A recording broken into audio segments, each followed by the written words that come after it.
What is up? This is sick. Just got the brake pedal today.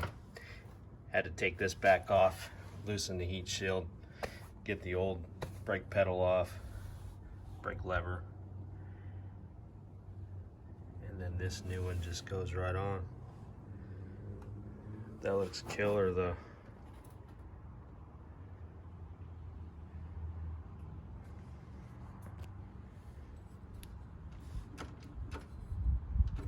Definitely badass.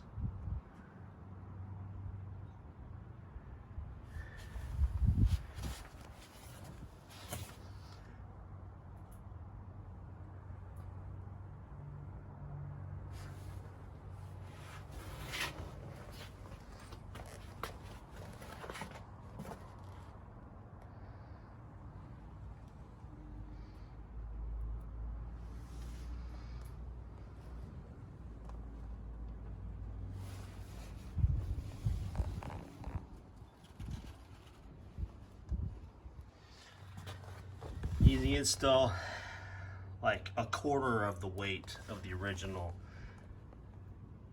lever they put on these bikes. I have no idea if they make this shit really heavy intentionally or what, but God, just shaving the pounds off this thing.